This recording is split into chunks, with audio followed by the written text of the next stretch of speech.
Ka tia no tēnā rā tātou te whānau, nau mai, whakatau mai, nau mai hara mai ki tēnei o ngā kaupapa arā ko te kaupapa making Mokopuna Decisions.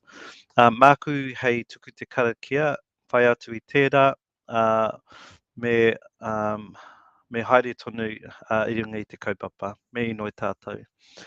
He honore he kloria, he maungarongo ki te mata te whenua, he whakaro pai ki ngā tāngata katoa, pai mārire. E te ariki e te atua, anei o pononga i ino atu ki a koe tēnei pō, manaki te mai mātou. Rātou i roto i ngā hohi pera, rātou e māwiwi ana. Rātou i runga i ngā rori. E te ariki e te atua, tēnei te tuku ino atu ki a koe, kia pai o mātou hui i tēnei pō, o tira kia pai o mātou kai kōrero i te pō nei, nau te kloria i ngā wā katoa, ake tonu atu, āmine. Āmine. Tēnā rā tātou te whānau. Look, it has been a hot minute actually since we've all been online again, but now we've really reached the stage where now we're really kind of just waiting for the official results to come out. But look, we want to warmly invite you here with us this evening, though tonight is largely focused on supporting our newly elected members. We still want to welcome those of you who have joined us over the multiple series that we've been running these online wānanga. Firstly, I just want to acknowledge Tainui Live for helping us to reach the critical mass, and certainly for providing this platform to help us to reach whānau, but also to be able to connect and engage with those of our whānau who have stood across local government all over the rohe. So big mihi to Tainui Live. Tonight really is brought to you by Taurikura New Zealand. So Taurikura New Zealand is a social enterprise that focuses on driving cultural sustainability and supporting communities to thrive. And we've partnered alongside Tainui Live to bring to you tonight's event called Stepping into the Space. And so tonight we will have the opportunity to listen to a number of our tuakana councillors. And as I mentioned earlier, it really is an opportunity to provide support for our newly elected Māori councillors and community board members, because as we know, there is a bit of a process that one has to go through. So we're going to actually walk through, our tuakana are going to walk through a number of key things that will help provide some support for our newly elected members. Again, I just want to plug a couple of things. So whānau, please feel free to send this link to let your whānau know, especially those who have stood in council and who you think might benefit from tonight's online wānanga. Please send them this link. And also like us on our Instagram page, which is Mana Tangata, Mana Māngai, and also our Taurikura New Zealand page. So I'll just quickly go over our program. So our program, Ananga Whakaritinga Mo Te Pōnei. So first off, we will hear from Bonita Bigham, and then we've actually apologised for starting late this evening. We have been having a couple of technical issues, but what's these live events without a couple of technical issues, right? So we will hear from Bonita, and many of us have heard from her before. She will be rejoining us tonight, and then as I mentioned earlier on, that we have our tuakana panel, and this really is about providing support for our newly elected members on what they need to know before their first council hui. And then later on, we're going to hear from Tipper, Lisa, and Tony Boynton, and then again Bonita. And then we're going to actually open the floor up, or the chats up, to each of you, especially those of you, those of our newly elected councillors, if you have any and board members, if you have any pātai, please, we welcome all the pātai. We'll go through our tuakana panel again. They'll largely talk to really and give their advice around how council works. Again, we'll open it up. And then we're going to listen to a couple of more kind of key advice and go over the whakas that Mokopuna has shared with us in previous live streams. So look, so that kind of really concludes our kaupapa for the evening. And look, what I'm going to do now is I'm going to quickly introduce our first keynote speaker, who is not new to local government at all. Needless I say, she's certainly not new to this particular platform, and we've been super blessed to have her join us on previous live streams. So without no further ado, I want to welcome Benita Bigham, who's of Ngā Ruahine and Te Atiawa Whakapapa. She's the Taranaki Māori representative on the Taranaki Regional Council, and she is also the chair of Te Maruata Rōpū Whakahaere. So, without no further ado, tēnei te tuku miha te kia koe, e te mārei kura, nā mātou te whiwhi, nā mātou te honori mō tainga mai I tēnei pō, kei a koe te wā. Kia ora. Tēnā hoki koe kawe, korua ko Kirsty, me te whānau whānui o Tainui Live, tēnā ra koutou katoa.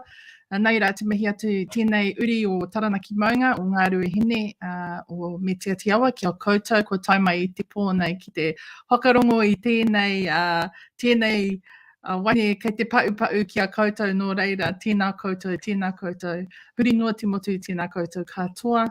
It's really my honour and privilege again to join the Taurikura team for another night and to support the wonderful mahi that they have been doing all through this campaign season, all through the leading up to the nomination time and now the post-election time as well. So really proud of the mahi that's going on in this space and the wonderful support that they're giving, not just to whānau there in Tainui, but throughout the motu to all of us from Te Maruata Whānui.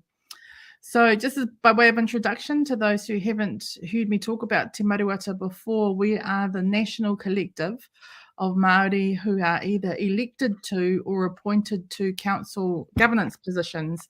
So whether you are a community board member, a councillor,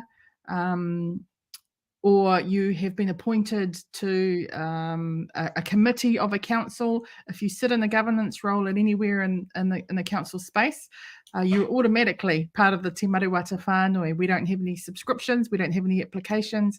It's just an opportunity for whakawhanaungatanga, for whai mātauranga, and for us to have some say in the way that we feel that Local Government New Zealand, which is our parent organisation, can influence the way that things are done within the sector. We get to influence the way LGNZ puts out that information, but really we're here for each other.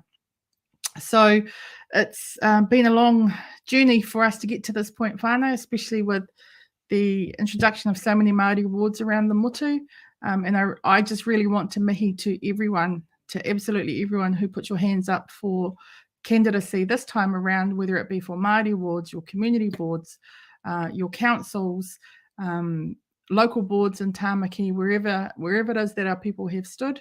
It's awesome to know that our whānau outshone the general candidacy numbers this time around. So we had more candidates in the Māori wards than the general wards candidacies numbers as well. So, really proud of our whānau for that.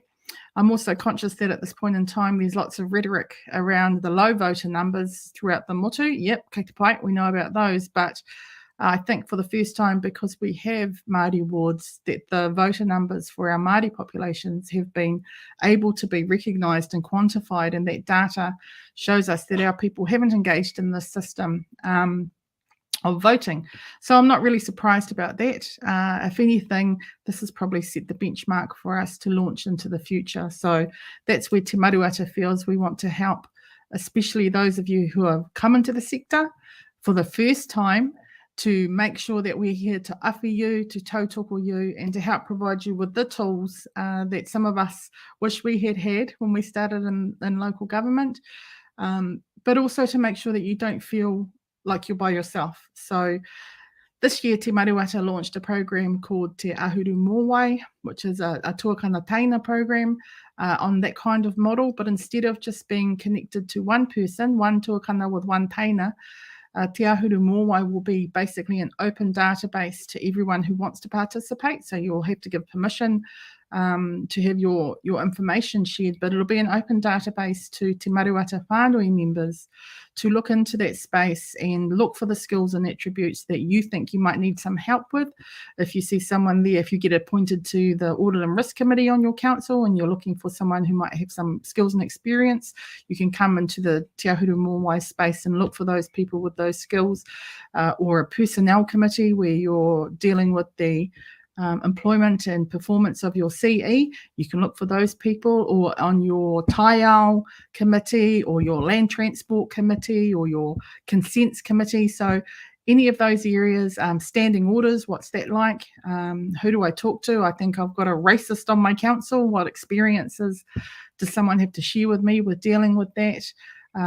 How do I communicate with people with a totally different worldview? How do I do that effectively if I've never had to talk to people like that before? So Te Ahuru Mōwai hopefully will be there for us all to dip into, and recognising too, especially for our new Māori ward councillors in particular, that when you come into the space here in local government, you bring with you your pukinga, your pūmanawa. So we want to know what you have to offer us back, and it may be, reminding us how the hell we talk to our people, because sometimes we can get a bit caught up with the with Te Ao Pākehā and the system that is local government, who we need to talk to in certain instances, remind us what we need to do around tikanga, huri no te motu, if we decide to go out for hui and things like that. So it will be a reciprocal two-way relationship.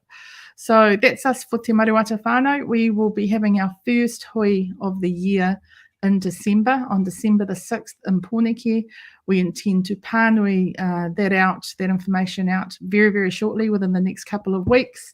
And we will especially be writing to your mayors and your chief executives to strongly and not insist, because we can't tell them what to do, but to strongly recommend that they invest in the future of your development and in the future of your council's relationships with tangata whenua by sending you to our one-day hui in Pōneke on December the 6th. So keep an eye out for that. We'll also contact you individually where we know what your details are, but really keen to see as many of our whānui there in Pōneke. The Minister has made herself available at some part of the day if she's able, as she always does, a huge supporter of Te Maruata. And we may have some other wonderful speakers on the day too, but really it's a chance for us to come together, whakawhanaungatanga, whakamohi o kōwaia LGNZ, he aha te mahi o LGNZ, me era atu āhuatanga, me era atu kaupapa kōrero. Koira tāku whānau, just my honour and my pleasure and my deep gratitude for being able to join you tonight. Tēnā koe kawi. Kirsty, tēnā koe. Oh, kia ora. Wonderful words of wisdom as usual, Benita. Actually, you're first up next time too, but thank you. I seem to remember you saying once that unfortunately you don't automatically get told about new Māori councillors, etc. So how can people make sure that they join the Facebook page, or how do they contact you?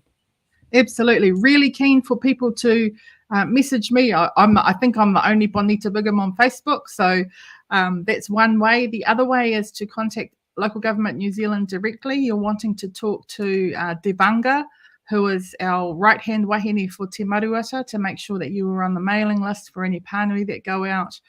But we have a Facebook page for our Te Maruata members, and that's where we all tend to come to drop information into that space to make sure that we can all share in the knowledge that we're trying to glean from each other. So different ways, but Kirsty also knows how to find me. Kawi also knows how to find me. But, pānui mai whānau, kōrero mai. Kia ora, we sure do. We found you in Hawaii when you were swimming with the honu. Yeah, once we know there's no divorce, you're ours now. Oh, kia ora. Hey, look, we're moving on to the next part of the show. We have as we've mentioned before, we're having a few technical difficulties. So we're hoping Tipper is here, but her camera's apparently not working. Lisa may be unwell. We haven't quite caught up with her yet. So never mind, we'll just roll with it. And we have these wonderful Māori kura.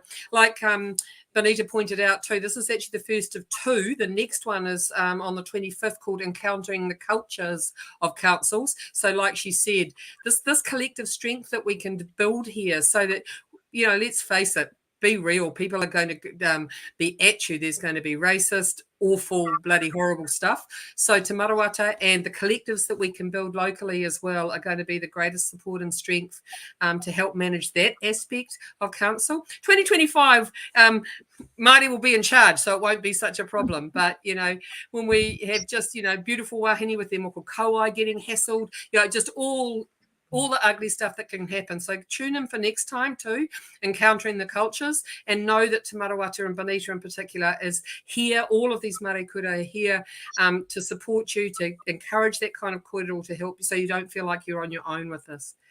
Hey, we're just going to move into now for our first kind of brief, and this was to get the sort of learnings, the insights, the highlights of our wonderful tuakana's first experiences in council, the sort of what I wish I'd known, so they can share that with you. So Benita, you're actually first up for that for you. So what did you wish you'd known before you made it into council, and what did you learn? Ka pai. So I'm not going to get too specific. I'm going to be a bit generic and talk about the sort of the intangible stuff, really. I think the first realization that came to me after I first made it into South Taranaki District Council was someone called me a politician. And I was like, I'm not a politician. What are you talking about? You know, politicians are in Wellington and all that kind of stuff. But I soon realized that that person was dead right, that we are entering a highly political environment. And one of the first lessons that I learned was to understand that there are politics in the room, and the experienced politicians will look to garner your support, and they'll look to have a kōrero to you, because you always want allies in the council chamber. But to never sell your soul. And as Māori, we tend to be very clear about why we're there, who we're there to serve, and to stay true to ourselves. So never let go of that. You know, you can agree on some kaupapa, but to firmly align yourself to someone forever and a day closes out any other opportunity to have robust discussion and to vote with your conscience. So that's one thing I would say I wish I'd have thought about. You're a politician, but stay true to yourself, really important. And further to that, though, is I think I've tried to learn how to never burn bridges either. So while I might vehemently disagree with a kōrero that someone has across the council chamber, a couple of times I've failed quite dismally, but I really have to work on my ability to agree to disagree without trying to jump down someone else's throat. So never burning a bridge, to also always make sure that even if I'm hoha with someone, that in the future I'll be able to come back and maintain that working relationship. So that was also a really good lesson. And I guess the last point I'd make for things I wish I'd known about or thought about is to not ever underestimate your ability to influence someone. And it may take years, but you don't quite know how people may change their whakaaro when you maintain a reasoned approach to your mahi, a fair and just approach to making decisions, where you ask critical questions and don't attack people personally if, you know, things go down the tubes. And that staying true to the things we know happen to our people, and making sure others in the room don't negate those experiences or don't deny our history, can have an effect on others that you may think might never have happened. So, and I said it may take years, but it can happen. So be true to yourself, never burn your bridges, and don't underestimate your influence. Kia ora. Kia ora. Yeah, those messages, thank you. And we've heard that from you so often about collaboration, about relationships, about, you know, and then so many Māori talk about that as well, that you can, yeah, that's what the arte is about. You know, have all the kōrero then, but then go and have the kai, and don't always be mana enhancing, as we heard a lot of Papa Oia. Hey, Tony, I'm afraid we're going to have to come to you now because we're still having trouble getting Tipper on board. So what are your highlights? I mean, congratulations, by the way, fantastic that you're in Kaputarangi Māori Ward in Whakatane. Yeah, so what are your highlights? I mean, congratulations, by the way, fantastic that you're in Kaputarangi Māori Ward in Whakatane. Yeah, so what are your highlights? I mean, congratulations, by the way, fantastic that you're in Kaputarangi Māori Ward.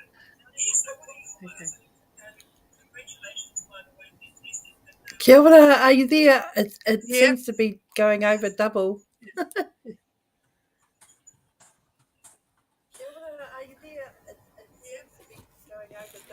E mihi atu kia o kōrua, kia o koutou I tēnei pō, mihi atu kia o koe, kawe, mō tō kareke I tēnei pō ki te whakatūwhera I a tātou hui, mihi atu kia o koe, te marakura Bonita, e mihi atu kia o koe mō tō tūna, kia ora. I can't hear the question, sorry. So I just have to try and read to see what I've been asked. But my experiences over the years with community board, so I've only had one term on the community board at the Taneata Community Board. One of the things I first learnt when I went on there, and it probably sounds really naive, was just how short the meetings were in comparison to the hapu and iwi spaces that I've been in. We're used to quite long hui, and it was really, I think it was a really good learning curve to be able to see how structured a hui can be in terms of getting through the agenda, getting through the business and the kaupapa that are put forward. I think similar to Whaia Bonita is that because it was the Taneatua Community Board, I already knew people on there because we're a small community out those ways. But it was really, I thought it was a really good opportunity to get to know more of our Pākehā members of the community who I had always seen in different roles, but to sit around the table with them.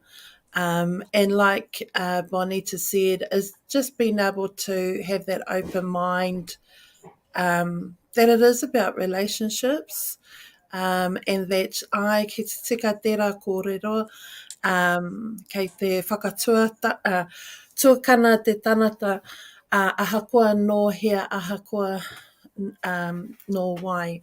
So whoever somebody is or wherever they are from is to always treat them with respect. Even someone who may have an opinion that differs to you. And one of the things that I have learnt this term is that the differences in opinion is also an opportunity. It's an opportunity to understand where that person is coming from. Because much like our Pakeke and Kaumātua, in our mua, coming to consensus was a good thing. And even though you may come to this decision at the end, whakawhitiwhiti kōrero to get there, the kōrero to get there enriches and provides depth and understanding to where that person may be coming from. And if you hadn't heard their whakaaro, then you may not have come up with a solution that would be workable for everybody. What else is there? Oh, just the standing orders, getting used to those certain rules. Yeah, about Madam Chair, and asking through the chair. I mean, we do have huis, hapu huis and stuff like that. But because we're whānau, we let everybody have a space, because that was the other part. And I'm not sure if that was just our council, or if it was just our community board.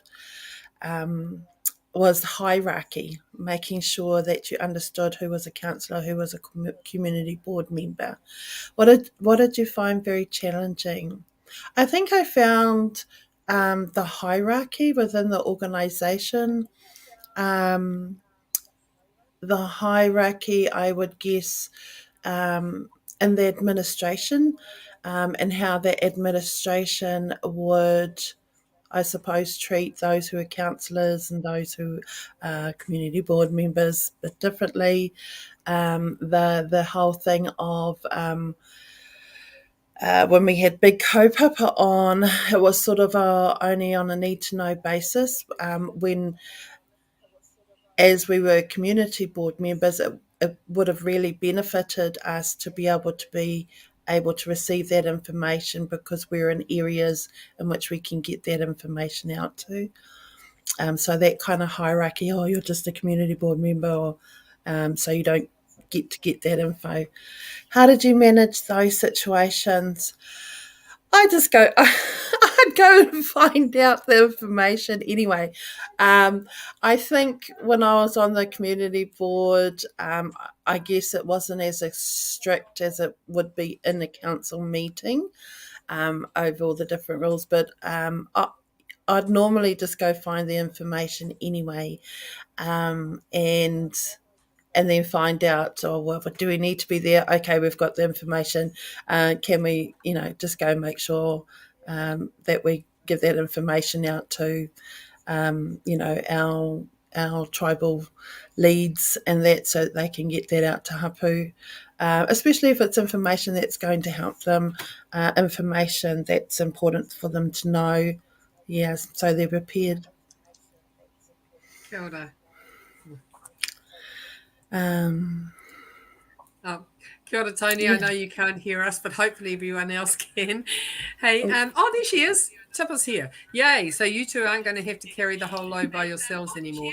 Maybe we can just go back to Benita then to ask her about the highlights and the challenges, and how did you manage those situations? But what were the highlights, Benita? What excited you once you got there? I think what excited me was understanding and realizing that environment and those people sitting around the table were no more important than me, or no different than me, or didn't know any more than me. Whereas, sometimes we have in our minds that it's almost like hallowed ground, and it's not somewhere we belong. So that realization that, I actually belong here, and I might be able to contribute something, was really validating, because I'd never seen it reflected in my life before anyway. So I guess that was one of the highlights. The other thing was to a certain degree being made to feel welcome by people who still make me feel welcome today. So there were staff and councillors who went out of their way, when they clearly saw that I was struggling sometimes, to just check on me and make sure I was okay. So that was really lovely, but that's not a guarantee in every council. And I'm grateful to those people, and they're still good friends today. So those were a couple of highlights. As Tony mentioned, it was really awesome.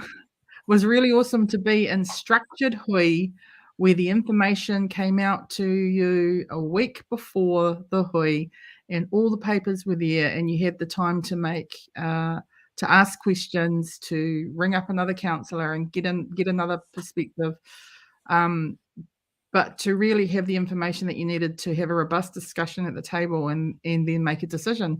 and then move on to the next decision. So unlike some of our whānau hapu and iwi hui, where we might relitigate a kaupapa for 5 years or 10 years, that was quite refreshing sometimes in the council space to get the information, to get it in time to digest it, to come to the council chamber, have a debate about it, ask questions about it, make a decision, and then move on to the next kaupapa. So that was cool. That was a highlight. And some of the challenges, did you ask what the challenges were? Yeah. Okay. Definitely feeling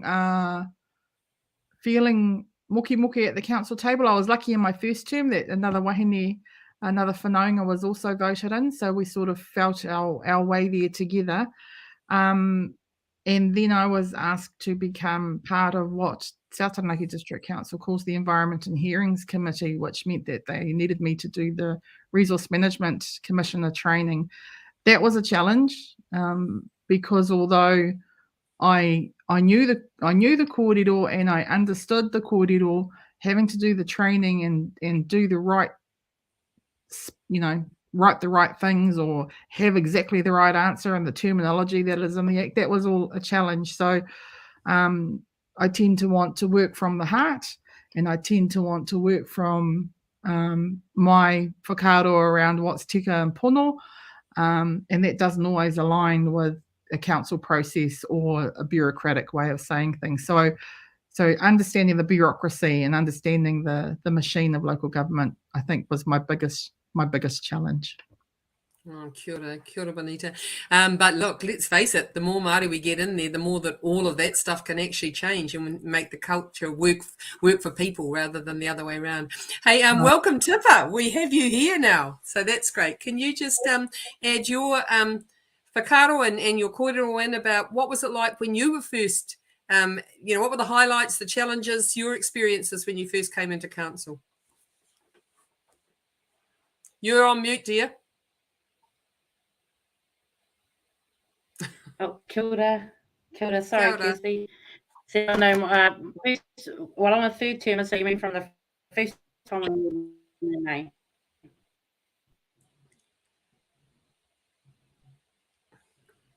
Oops. Kia ora, why you're frozen on my screen. Is that me? Yeah, you're frozen on ours too. Of all the live streams to have all these tech problems, whoops. I might just talk and hope that because the buffering on the one you're focused on. Cool. Yeah. Maybe just turn your video off. Maybe we can just listen to you. As you can tell,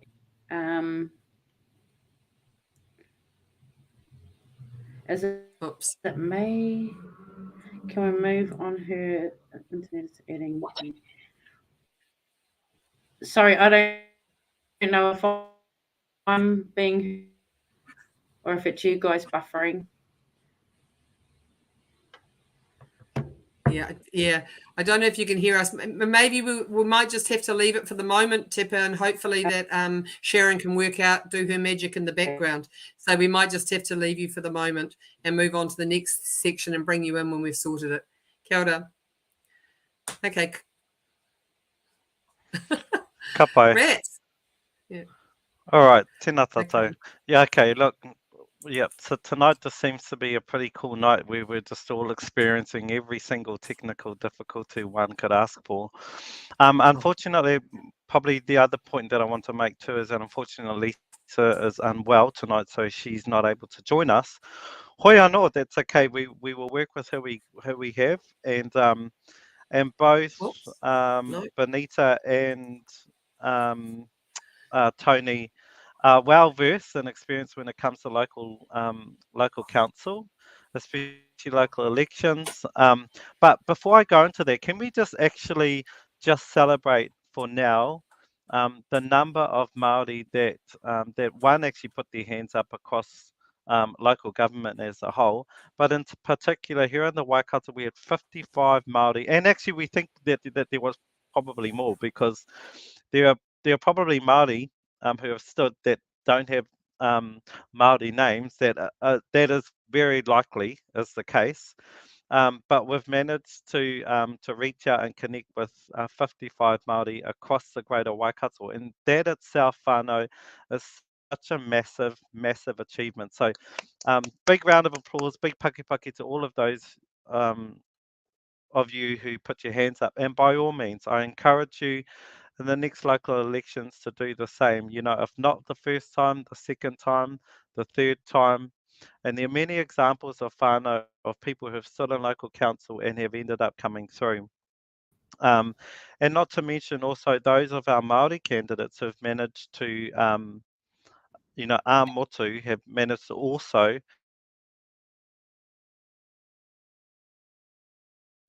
congratulations to them. So now we've really reached the point. Oh, cool. Okay, Tipper, that looks a lot more clearer now, which is all good. So what we're going to do on this particular one is really just going to talk to if our panel or our tuakana can talk to just some of your experiences around how council works. And actually what we will do is probably kick off with you, if that's okay, Tipper. So as I mentioned earlier, Lisa's not joining us this evening, but we'll jump straight into you. And if you can just talk about how council works, in particular, how one might look to achieve or get things done when you're working in committees, or you know, so what often happens is that you get elected or kind of put into different committees, whether that be, you know, finance, infrastructure, and the like. If you can just share some of your experiences and gems around what that process looks like. Well, I trust that you're going in there knowing what your requisite skills are. It's a different place though, and different language. Local government's its own little sub-tribe of everything. So I guess there's two huarahi. One is you're gonna be on committees. That's just a given. That's how we portion out all the work. And you may not get the first committee you choose, but the thing is, I think you should talk to your key governance staff, because there's a whole wing that dedicated at you being excellent as the councillor, so they can help advise you if you don't understand the role of different committees, which one you might be most interested in. A lot of people don't want to do finance, infrastructure, policy. That's the name of the committees, but actually the word is interesting. So first have a goal, set yourself up for maybe being on 2 committees in your first term. What I don't buy and subscribe to, because we're all very capable, is being told that you've got to take learner steps. So if you think that you can chair a subcommittee of council, go for it, because everybody else will help you do that. That's probably just one. So know your strengths and what you can bring to a committee. So if you're very good at, I guess, analysis, again, from your skill set, know what you bring to a committee, and then seek those roles. It would be my first one. Again, it's hard being this generic. I'll give you an example for myself. I have a really strong interest in audit and risk management. I think we have to, because as Māori, we're always left out of that conversation. So I joined the finance audit and risk committee for that purpose. Now, I don't come from a finance background, but I took every opportunity to train, to do all the training that council provides, so that I think as after a term in that, I'm a better councillor. But you don't have to go in knowing. That's probably the quick point. How to be effective in committees. I guess you got to give yourself the right time. So in governance, they say for every hour of meeting is 2 hours of prep. So if you've got a 4-hour policy and strap meeting, times it by 3, and there's 12 hours prep, 12 hours in total, kind of thing. So you've got to give yourself that time. It's too hard trying to read and do the committees. Same with council. So that's a couple of tips, Kowie. Is that what you meant? Yeah, kapai. I couldn't hear. No, that's awesome. Yeah. But again, if you've been in a diverse marae committee meeting or any of the hapu land block ones, you know how to do this. You know how to get people to an outcome, and that's really all committees do is recommend up to council some directives, unless they've got delegation, and you go for it. Another place I'm joining this term, I've decided, is the civil defence space, because there's not enough of us Māori in there. So I know a lot of you are in territorial, in district council, so a lot of you all have a civil defence space as well. So look forward to seeing you there. Yeah. The 3 Cool. punch points. Okay. So I'm reading the text. No, that's all good. Hey, look, actually, just on that point, what has been your experience, a means of those Māori who you are aware of when being, around, I guess, has there been a sense of kind of like vulnerability or lack of confidence with a lot of our whānau when elected, then being selected for some of the committees? Have you seen or experienced some trying to understand the transferable skills, as you mentioned, Yeah. from being a part of marae committees and the like, and then seeing how that might integrate, but also certainly benefit local council from a subcommittee perspective? Oh, definitely. So I went into regional council 3 terms ago as the deputy chair of Waikato Tainui. So that I could do that, I was in had again governance chops was a given, but I was questioned by every councillor about what I brought to the table. So I just had to know myself and hold myself in high regard because no one in the room was going to. So I asked for in my council probably the most powerful committees, policy and strat. And, they weren't going to give it to me in my first term. They said I needed to sit there and be mentored or learn from someone who'd only just learnt themselves. So again, just backing yourself, knowing what you bring, because no one in that room is going to affirm it. They don't come from our experience and background. So they don't know the level of diversity we deal with, how we make difficult decisions, but in rapport with one another, called manaakitanga. No matter how cutting you think the meetings at a marae level or at even a land block level might be, there's a shared sense of whakapapa and ownership of the decision. And council, it's ruthless. They'll be friends for that decision and not friends for the next one. So you've got to just back yourself, not expect that they're all going to be team players. And Māori Ma, first time Māori ward members in a new Māori ward, they want you to prove why you're there. That's probably was the most debilitating thing that I faced as a new time Māori ward councillor, me and Timothy Bramley, because we were the first. And everyone wanted pretty much us to qualify while we were in the room, us to answer every Māori question that was asked and things like that. So you just got to carve your own way. I'm not the Māori Noddy at my council because we have great staff who can provide that advice. And I won't be drawn into lazy conversations by councillors who don't want to do their own homework. Also, probably is because we represent a Māori constituency, they're going to want to trigger us. So they're going to want to say, oh, well, you're only worried about your own people. All of that, what do you call it? That language, it's subversive, but it's really quite triggering for Māori if you're sitting in the table. People not wanting to do karakia or mihi when our own people are the manuwhiri, things like that, having to validate every single process. Now, I don't know, that's the worst that can happen, I believe. But I just want you to know we're here for you. We've all been through a bit of that, and you don't have to tolerate it, all that microaggression. There's no narrative that supports it anymore. But we as Te Maruata, we as Māori elected members, we've got to start the new language of council to make it a safe place for everyone, not just us as Māori. Oh, kia ora, Tifa. Hey, and we've been privileged to have you speak to us before so many times, and that's fantastic. When you talked about getting prepared, I remember at a previous session, you talked about the 3 punch points, that reading for those 3 punch points. Can you talk to us a bit about that too? Oh, yeah. So pretty much I got every sorry, I did say, I'll probably say it different tonight. But what I remember is that you're going to get asked about everything and the pipes in the ground and things that you don't know a lot about and a little about. But I think if you read with 3 things in mind, because we all represent constituency Māori, is what is the issue we're trying to solve here? What impact does it have on our uniquely Māori constituency? And what can we do about it? And those, if you don't know the answers to those are great questions for any committee, council meeting, or staff member to put it to.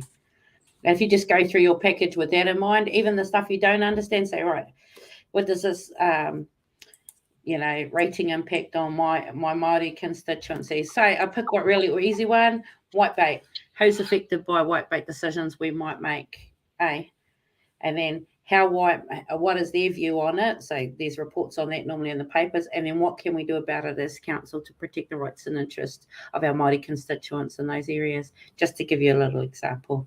Hope that's what you meant, Kirsty. Kia ora. Yeah, no, that's great. And it doesn't matter which gems you drop, they still just fall like pearls.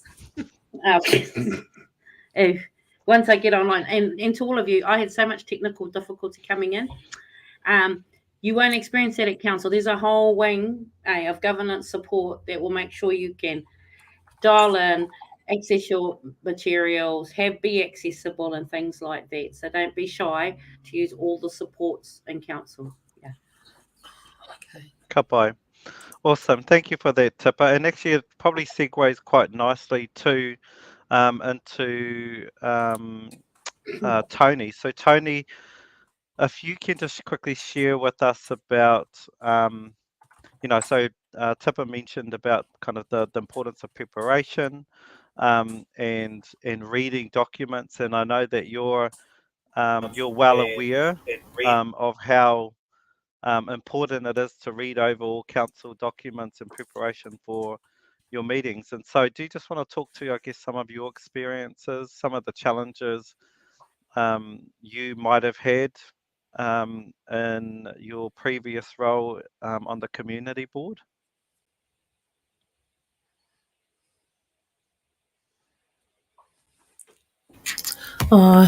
Kia ora, e mihi atu ki a koe te tuahine tipa i tēnei pō. Kia ora, e mihi atu ki a koe te tuahine tipa i tēnei pō. I suppose realistically for me, I did have challenges when it came to reading. Myself, I'm a very visual sort of verbal person, and reading for me was hard. It always has been difficult for me.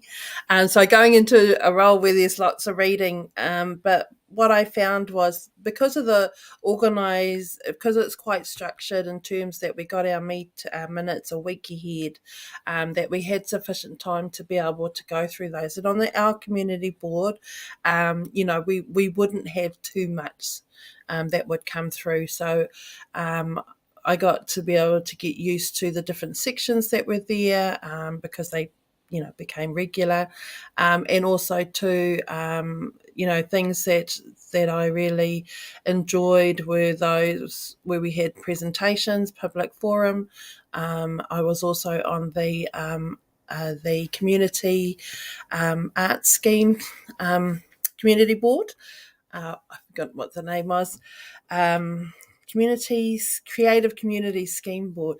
So being able to assess proposals, being able to read through all the different proposals and to be able to see which one was going to gain support, but also to working with those other members on that community board, on that creative board, to see how we could find a way to support all the different artists that came through.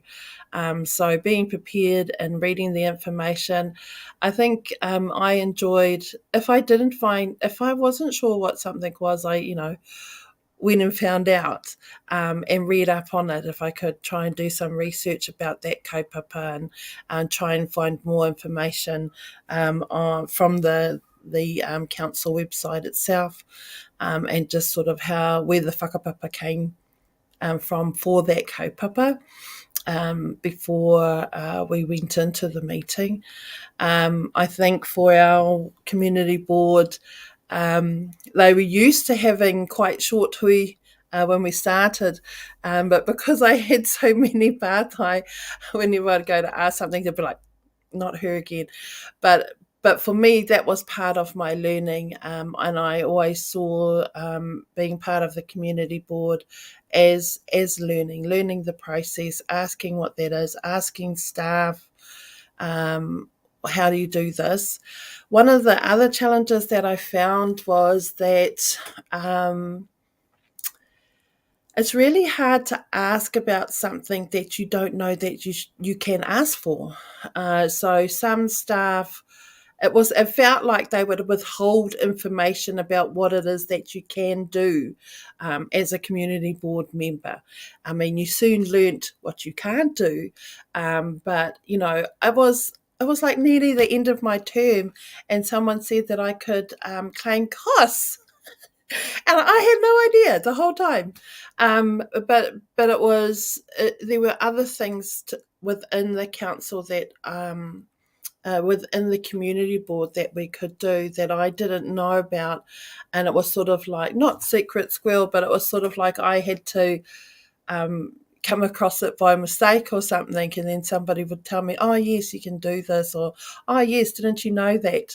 That was a common thing when I was first starting, and it was like, well, how am I supposed to know how to ask for that if nobody's telling me that that's there?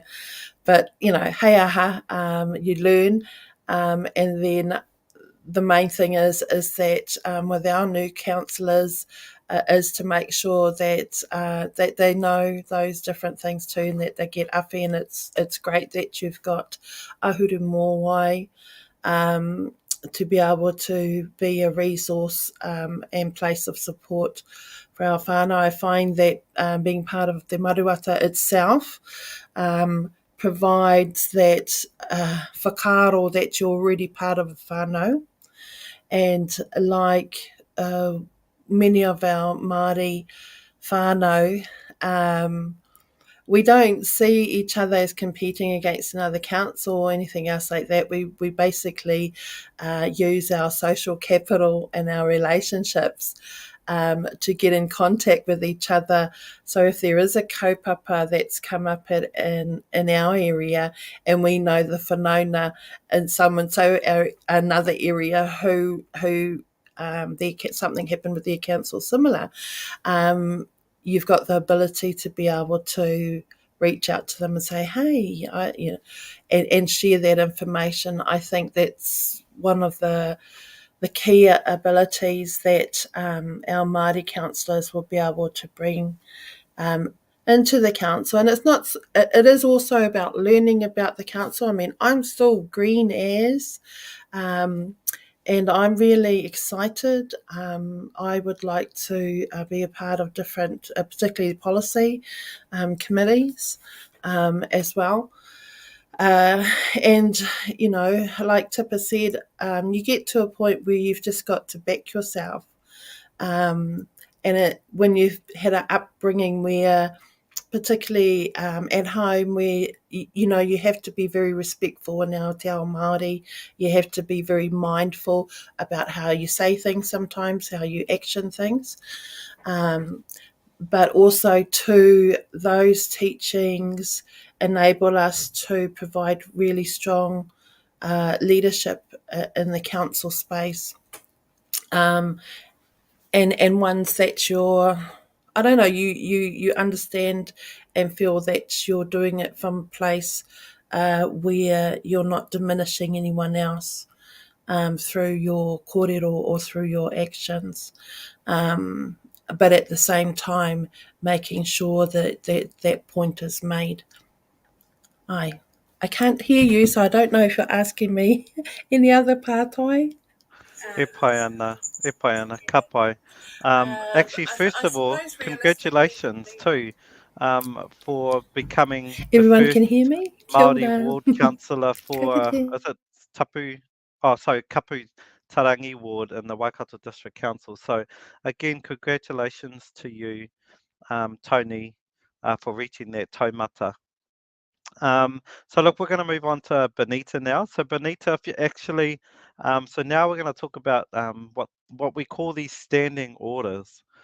So really, I mean, first actually, if you can just give your own little definition as to what are standing orders, and then what's the process and the procedure of how standing orders operate, and then maybe just throw in there a couple of tips on what's important to know, and some key things to kind of some key takeaways. So yeah, if you can just kind of share with us some of your whakaaro. Hi, kia ora kawe. Standing orders are basically the how-to and the rules of your council. So things like the mayor and what the mayor is allowed to do, and how much the mayor can do things like appointing the deputy mayor and putting people into committees and things like that. Standing orders also talk about how your meetings will run, what it takes to have a quorum for your meeting, for your decisions, what to do if someone wants a leave of absence from your council, how much time you have to give the public for how much notice you have to give the public for your meetings, how you vote at your meetings, whether or not you give your chairperson of a committee or the mayor a casting vote. There's all these sorts of things, conflicts of interest, how you manage those. So basically, it's the rules by which your council operates in the very most formal kind of way. And I fully admit that when it comes to standing orders, I'm like not the expert, but I have been at a few hui where different councillors who are experts in standing orders have utilised rule such and such of order such and such to either challenge a decision that's made or to add an amendment to a motion or things like that. So there are some very, very structured ways around councils making decisions. And those standing orders must be, I think there's different ways you can sort of mix and match them how the council wants to. There are critical things that every council must do, but they can sort of define the way they want to do those things. And every council must adopt standing orders by a certain time after the election. I'm not sure exactly what the time is, but every council will adopt standing orders of some sort. So it does help to understand and to at least know where your standing orders are. If you want to go and read them, that's even better. Don't expect you to memorize them, because a lot of people are much better at remembering all of those rules than others. But being aware that people may in your council say, point of order, Mr. Mayor, or Your Worship, or point of order, Mr. or Mrs. Chair, standing order da da da da da says that da da da da, so therefore I am whatever they're going to say. So it's basically the rules, the set of rules by which your council will operate, and it's helpful to be as familiar with those as possible. I think of our mate Moko up in the far north. He became very familiar with the standing orders, and he used a particular order to make sure that Māori ward representation was put onto a council agenda, and the process was followed through with a fantastic result for the far north. But if Moko hadn't known exactly what to do and how to do it and how much time to give the staff so that it went onto the agenda, etc., then they would have lost that opportunity because no one else was going to do it. So it can be a really effective tool. Kia ora. Actually, yeah, no, that was one of my favourite stories of Moko. He's told us that one on one of our earlier live streams. And actually, it goes back to things that you've all said as well. It's your relationships with the council staff, because he was quite green then, he said, and the mayor was doing things, pushing things through, pushing an agenda through, dear old John Carter. And it was actually staff who came to Moko and said, hey, come and have a look at the standing orders, blah, blah, blah, and effectively showed him the way to challenge that. And then that's how Māori Wards got in. But yeah, no, that was an amazing story. I thank you so much for that. Sharon, do you mind if we have the next story? Because talking about Moko, that was a great segue. So some of we may have heard these before. Now, as far as we knew last time when we put this together, he was now the mayor of the Far North District Council, but it's a bit difficult with these progress results. I don't know whether you guys know, but it looks like it's switched back again. Benita, do you know? I haven't had an update as of today. And I guess one of the things that we need to be aware of with this whole electioneering stuff too is that you never know until the final results are finally declared. So people who have celebration dinners when they're in the election process, when it's still very tight, you just don't count your chickens until you know for sure. So congratulations, everyone who knows for sure. Yeah, I mean, he's in council anyway, no matter what, because bless him, he stood for both. But yeah, I agree wholeheartedly. I've given up. I'm not even looking today because things still seem to shift. But yesterday, Mokopuna was the mayor of the Far North District Council. So, and we're just going to show his little clip because on an earlier live stream, he talked about his 4 whakas for what you need to be effective in council. So can we roll tape, please? These are the 4 whakas to make it into council, in council, right? The 4 whakas to make it in council, or the 4 hakas if you are from up north here, like me. So the first one is whakawhanaungatanga, right? Get to know who is in the show. That's so important. Whakawhanaungatanga, it's such a simple cultural concept for us as Māori, but it actually plays out so importantly in everything in life, but especially in council. Knowing who's who, what's what, how's how is so important. Getting to know the language. I'm fluent in Te Reo Māori, Hori English, gibberish. I can hold a conversation in Spanish. I know a little bit of New Zealand Sign Language, and I can order a feed and a beer in Khmer, in Cambodian. But local government has another language altogether, and you have to learn it. And I'm still not fluent.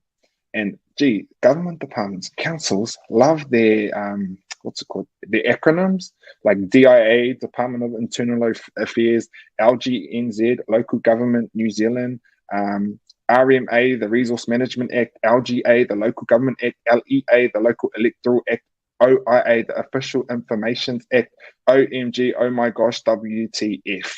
So, you know, you do actually have to learn up, but you can learn on the job, man. I got in here green as, and I'm still not fluent, but you do learn on the job, and that's cool as well. 2, so the first whaka was whakawhanaungatanga. The second whaka is whakakemu, gamify, play the game. This is an actual game when you get near this politics business. It is a game. Learn the rules. So for me, standing orders, this is what governs how meetings happen, how they happen, what you can and can't do.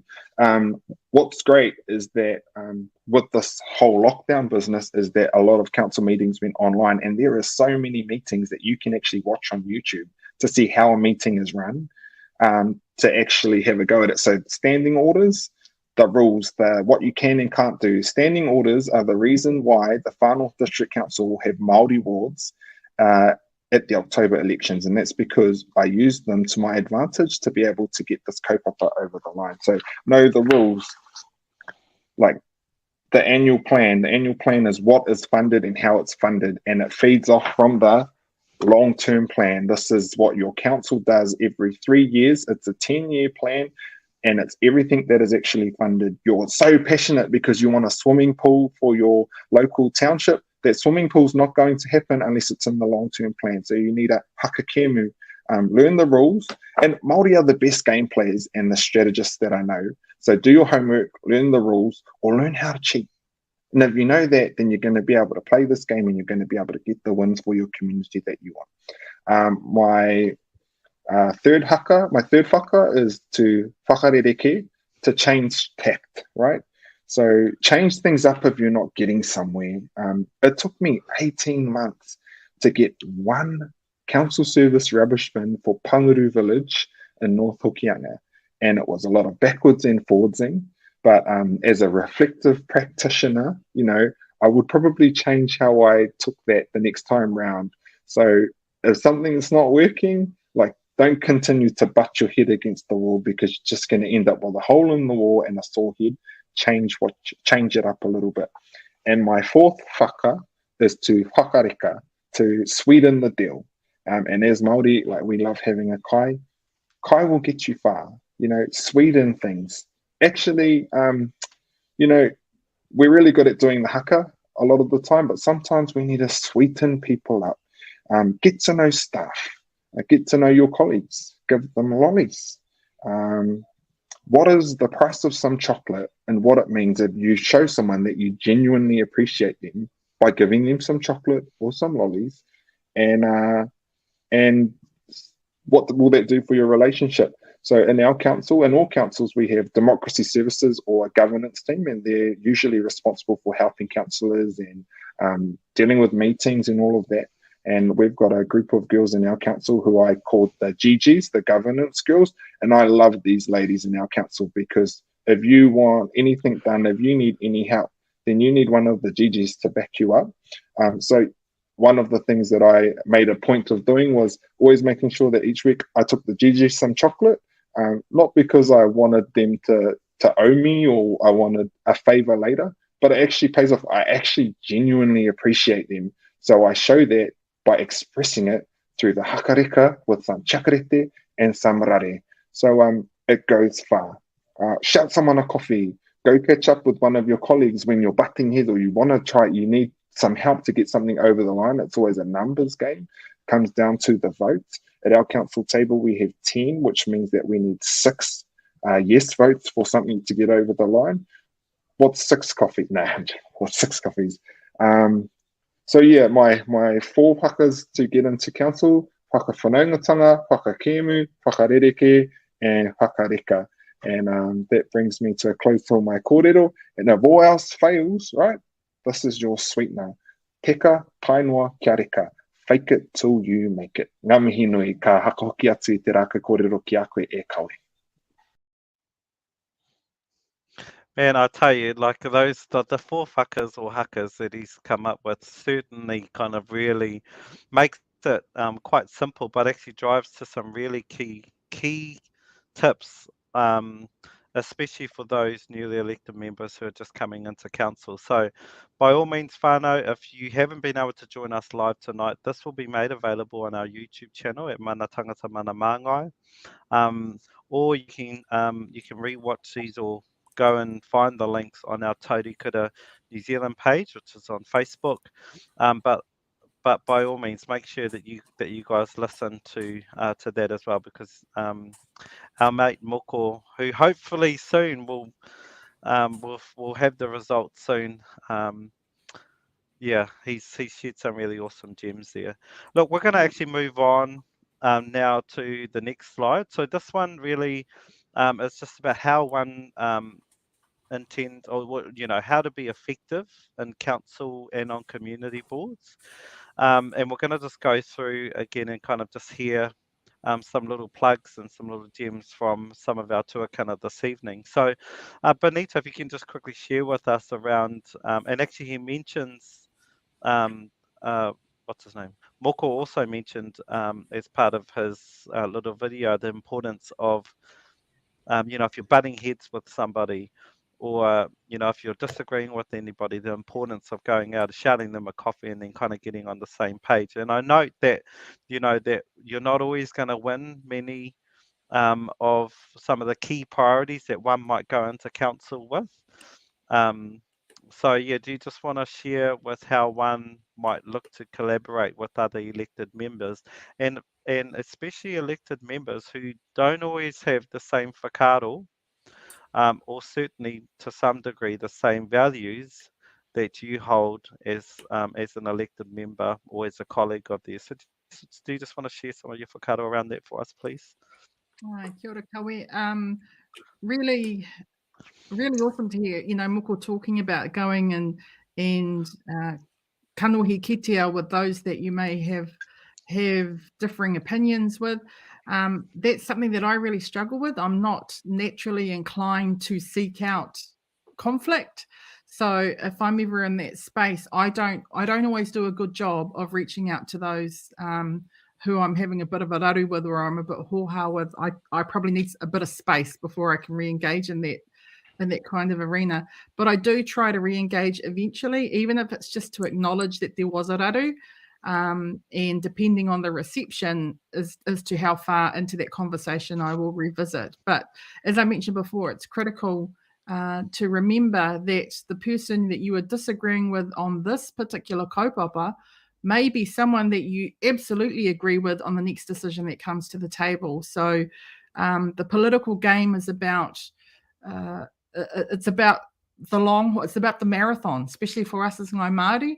It's about our longevity in the game. It's about our longevity and being able to maintain our own mana and our own dignity. And as Tony has alluded to, not to takahi tangata, so that we make sure that everyone that's in the chamber comes away with their mana intact, and that we always act in mana enhancing ways.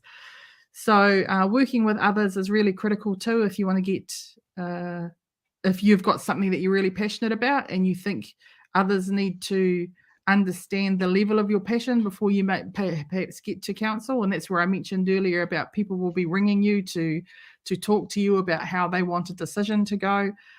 So be open to those conversations, but don't do anything that makes yourself regretful or feel like that you let someone else sway you in a way that you didn't enjoy. So yeah, I guess that's my biggest advice would be is again just to be true to yourself, be true to your values, be true to the tikanga and the kaupapa under which you were raised, in doing right by others, and that will come back to you. And I just want to pick up too, if I can, unless you're going to ask someone else, Kawi, about relationships with staff, but can I just add, talking about Moko's relationships with the kaimahi, as I'm very much the same, you know, all us pa people, we know what it's like to be the floor sweepers and the floor moppers and the toilet cleaners and the vacuum people and the kai people and you know, all of those sorts of things, the dishes people. So I'm always mindful of all of those who make council tick over. I'm always mindful at a hui, wherever we are in the mutu, that the kaimahi, the caterers, the cleaners, the security people are all there ensuring that we have the outcomes that we want. In councils, I'm mindful of all the work that people put in behind the scenes. Yeah, and they may get paid for it, but they don't have to stay. And if they stay and they do their job well, then I want to recognise those people too. So just like we do at the marae, we mihi to the ringawera, we mihi to the kaimahi, we mihi to the grave diggers. It doesn't at all hurt to acknowledge all those kaimahi that do the hard work in the background, because you'd be amazed at the number of people who come and go from the council, or who come and go from the council chamber without even acknowledging the staff, let alone the CE. So that's not how we were raised, and that's not how I think any of us would like to behave, and I've never seen any of us behave in that way. So yeah, koira taku, making sure we look after the whole team, because without those out the back, we know there is no front. Awesome. Thank you for adding those. Actually, yeah, for coming in,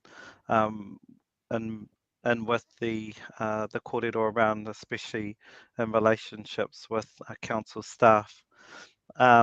Okay, actually, so we're going to move on to. Oh, is Tony on with us still? We're going to move on to Tony.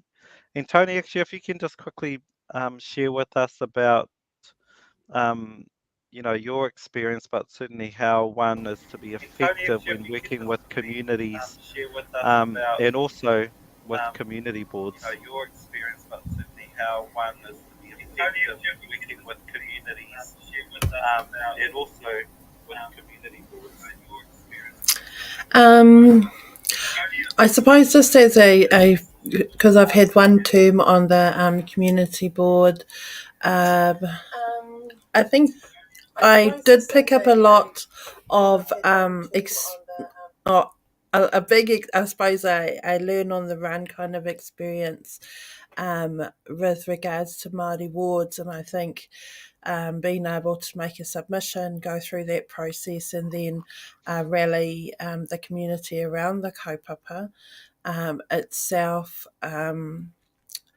means that you've strengthened networks in the community, and also too people start to see you as somebody who knows something about local government, or knows something about trying to bring people together to make change. And one of the things of being on the community board too that I was really passionate about was trying to make sure that our whānau came in. A lot of our whānau weren't used to going into those spaces, weren't used to going into those meetings that had faces and people that they didn't really work with, see, most of their lives really just from a distance.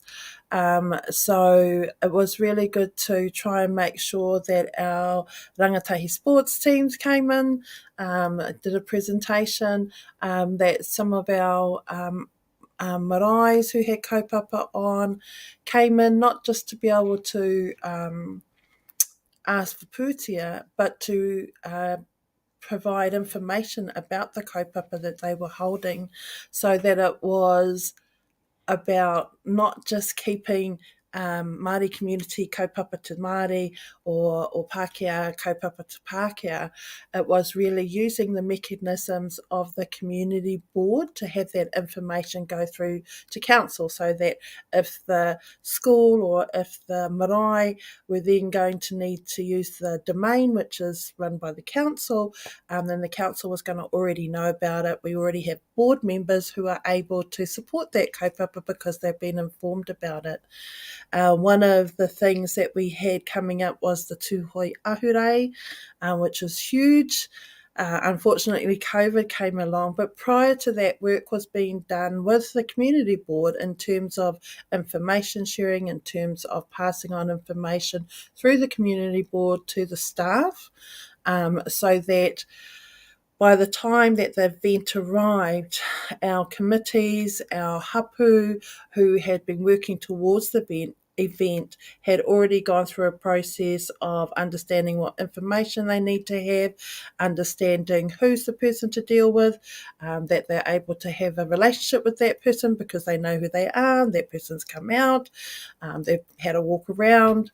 And so it was about using the community board as a platform for our communities to come in comfortably, like they were coming into, I don't know, like a whānau's place where they come in, get someone, have a kōrero, and then go back out. But that be fluid for our Māori communities, our maraes, our sports teams, but also to the other way round. And that's what we sometimes forget, is that sometimes it's about going into council because you're going to give this or that and try and change this. But what I've also found is that through seeing the different structures and the different rules on meetings and how they're held, and also how things are done in council, I've been able to utilise that at a tribal level as well. Sometimes in our more rural communities, we necessarily don't have the capacity when it comes to trying to get around a tricky situation. We can use tekana and that, and then sometimes some of the stuff that we've learnt in council, we can use that to try and manage a situation as well, because our hapu spaces can get pretty fiery and things like that. But as a means to be able to shift ahead, and be able to output, being able to make sure that we are getting through resolutions, that we are getting through things that are able to be actioned for our tribals or for our hapu, means that we become more effective in those spaces as well. And when that is happening in our spaces, our whānau also see it as a means of council being maybe a good place for us to go into, because if this girl's gone and learnt that there and she's doing some good work over here, then they must be all right. And so it's that kind of thing with the community board, and always bringing it up in those spaces. The community board was a key place, key platform for our board members to support other health organisations during COVID, during the vaccinations, during testing, when we had outbreaks in our community early in the year. So yeah, I think it's the strengthening of relationships within the community. And at the end of the day, everybody's human. And when you get to the heart, it's not like everything's just all about the heart. But when you are able to get to the heart of the person who may oppose your kaupapa, or you may oppose them, but you're able to acknowledge each other or them as being human, and that we all have our families, we all have our own lives that we have to go to, and that each of us are really trying to ensure that we make the best decisions for the future of our township, of our people, of our tamariki. Aye. Awesome. Ka pai. Tēnā koe, Tony. Thank you for that. And actually, it probably segues quite nicely into Tipa. So Tipa, actually, and you've mentioned a couple of times on these series about the importance of knowing that actually that in council they don't add to your mana, and they certainly can't take your mana away. And so on that note, we're not trying to be effective in council and on community boards. How does one, and actually when I think about the three of you, let's be honest, like, there are some really contentious kaupapa that often come up. And most probably you don't always agree with. And I know there have been some really high-heated discussions of late, particularly around Three Waters, co-governance, all of the above, the reforms around the Resource Management Act and the like. And certainly with your pedigree too, Tipa, and your whakapapa, and then having been a part of the experiences with you and your dad who negotiated the Waikato Tāne settlement and the like. How do the three of you manage and look after yourself in this whole process from being, balancing life, whānau life, and then trying to be buddies with some people that you just can't stand looking at sometimes, So come on, tell us the truth. So I'll start from the harder end of things, I guess, where it's when you found yourself in conflict with other elected members, and working back from that. Probably as long as you can make the conflict issues based, because there's always going to be personalities you get on with or don't get on with, eh? So that's one. Make it an issues based thing. And my mum, her best advice to me ever was, if it doesn't kill you, you can have a cup of tea about it. And Bonita knows I've had to ask her to supervise some of my cups of teas just because I didn't have, So every now and then I check in with another person that knows me well. Like, I don't fire that really vicious email off till I've had someone who knows who I want to be and how I want to hold my mana. Because in the heat of it, sometimes you give some of that away by responding. So I'm very slow to respond in council. Even if it's aimed directly at me, I take all the time I need to respond. In fact, it might not even be in that meeting, so that I never lose my mana into that space. That's one. Two, who we are is a given. He mana whake mai ngā tūpuna. And that's not in question in council. And council is just a community living room making some decisions, no more or less than that. The mana in that room is really an electoral mana. It doesn't have the same whakapapa to it. So again, I don't take that living room home with me. So everyone needs to think of the process they're going to put in place so you don't take it home with you. Because we can all have a bad day at work. And you just need so for me, I stop before I go home. I say, oh, look, that was a big day to my family. I'm going to need a couple of hours to myself. And I do whatever it is I need to do. Go for a walk, go play some sport, or, do something that's totally opposite to council, and that's called self-care before you go back into the people you love. Always consider them because they're watching you on this journey, struggle or otherwise. They're there for the triumphs and the tribulations. And you don't want the next generation growing up to think, I'm not going to waste my time doing that. But not only that, self-care is important because you might end up on the other side of things. So that's the second thing. The third one is if you are being caught, if that is happening to you, we've used Te Maruata, and I'm glad Tony's raised it and Bonita's the chair of it. But as a network, we've had councillors that have had really hard issues to deal with. And they've reached out either to the one next door to them or to someone they know. And I've reached out on racism. There are councillors that had dealt with that in more practical ways than my council was going to. So again, reaching into the network for support. And then on the hard days, I take a whānau member. There's been some very public, very difficult meetings we've had as council, and I've invited someone just to quietly be there for me. Now, I don't ask them to say anything, but when I look at them, I know why I'm doing it. Could be a cousin that I drag to the meeting, and I've done it with all of them, or a sibling, or just a friend. Can you call in after lunch? It's going to be hard for me. I just need to see someone in the room that I can focus my positive attention on, because I don't have any support here. So again, these are all just self-care techniques. The other one is, again, from our dad. If I can't go back and explain what I do to my aunties and uncles and those in my community in terms they can understand, then I'm wasting my time. So again, like Moko said, we've got to learn a new language there, but we've got to apply our logic to it. Then we've got to be able to go home and tell home in our language, whatever language that is, why it matters and how they can support us. So these are all just self-care things, because otherwise no one will come and sit through a 4-hour council meeting with you for that one bit of hope for themselves, that one item. So you've got to become a very good translator of the experience, even the hard stuff. When they want to know why you weren't able to influence on your own, you got to tell them the real facts of life. But like I've done it, my brother showed up for me.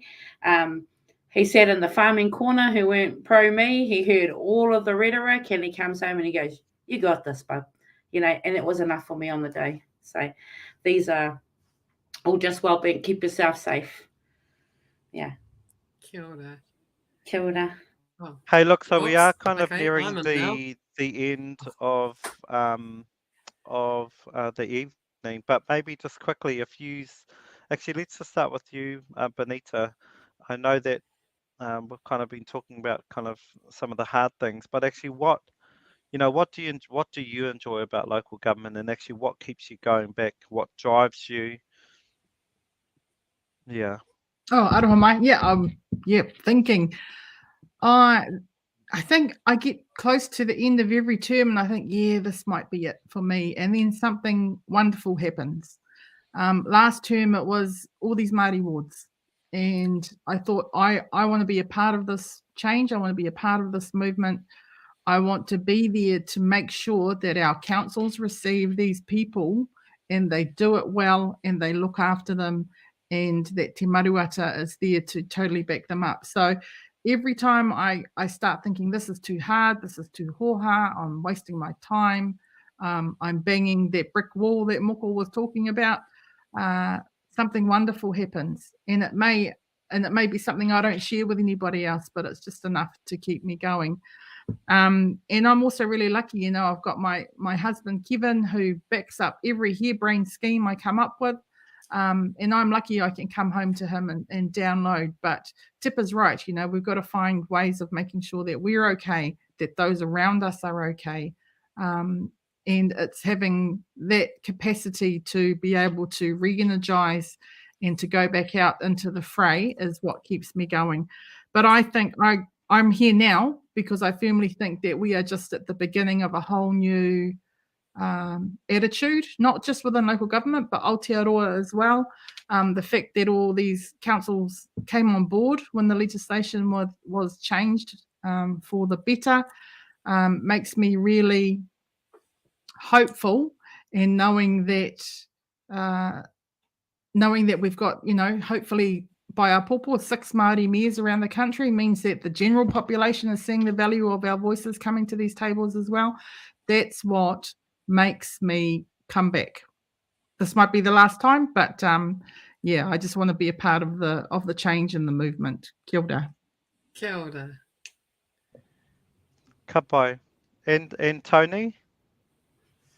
Oh, whoops! We need to tell Tony. What do you enjoy in local government? What keeps you going back? What drives you?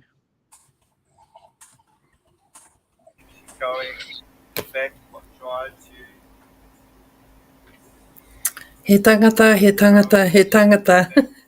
I suppose it's the people really and the kaupapa. a lot of it is the drive.